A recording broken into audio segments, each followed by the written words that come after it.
रेणुका और जमदग्नि के लिए इससे अच्छी सूचना और क्या हो सकती थी कि उनका पुत्र अभी जीवित है। तो रेणुका और जमदग्नि को नया जीवन मिला। राम के जीवित होने की सूचना ओमकार पर्वत पर आश्रम के पास जितने भी लोग रहते थे उन्हें मिली। पूरे आश्रम क्षेत्र में उत्सव मनने लगा। राम के बारे में जानने के लिए भीड़ इकट्ठी हो गई। हर कोई राम से मिलने को उत्सुक हुआ। उधर राम ने महिष्मति के बिगड़ते समीकरणों पर विचार किया। महिष्मति की राजनीति करवटें बदल रही है लोमा। कार्तवीर्य ने रावण को बंदी बनाकर एक नया संकट मोल ले लिया है। पर आपके लिए तो ये स्थिति ठीक ही है।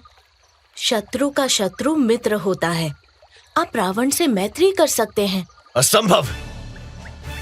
रावण जैसे दुराचारी से मैत्री करके मैं अपने आदर्शों से समझौता नहीं कर सकता लोमा।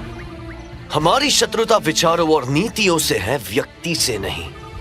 हमें सत्ता का कोई लोभ नहीं है। हमारे साथ जन समर्थन है लोमा, और जन समर्थन की सदा विजय होती है। ये सच है। परशुराम जन समर्थन जुटाने में लगे थे और उसी क्रम उन्होंने भंजन को अपने माता पिता के पास भेजा था। भंजन ने परशुराम के जीवित होने की सूचना तो दी ही, उनके संकल्प के संबंध में भी बताया और उस क्षेत्र के लोगों से समर्थन की भी मांग की।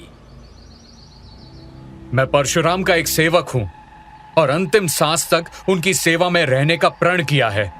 उन्होंने अन्याय के विरुद्ध स्वयं की आहुति दी है।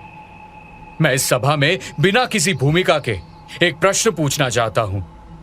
प्रश्न यह है कि क्या हमें सत्ता की निरंकुशता स्वीकार कर लेनी चाहिए? शिक्षा, स्वाध्याय और धर्म क्या भ्रष्ट राजतंत्र के पैरों के नीचे दबी रहे? कदापि नहीं। तो आप सभी को परशुराम का साथ देना होगा, इसीलिए कि हमारी आवश्यकता को सत्ताधीशों ने अपने स्वार्थ में उपयोग करना शुरू कर दिया है।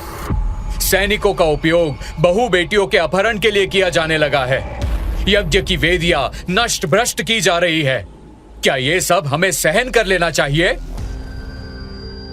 परशुराम के सेवक ने नर्मदा घाटी के लोगों की सोई हुई चेतना झकझोर दी। लोग सजग और सावधान हुए। परशुराम के समर्थन में भारी जनसमूह खड़ा हुआ। उधर कार्तवीर्य अर्जुन को जब से परशुराम के जीवित होने की सूचना मिली थी, तब से वो कुछ अधिक ही चिंतित और व्यग्र रहने लगा था। उसे अपने मृत्यु का भय सताने लगा। इस बार उसने परशुराम के अंत की एक बड़ी योजना तैयार की।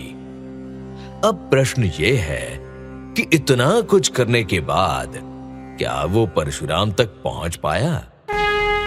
रोजपॉट प्रेजेंट्स चिरंजीवी परशुराम।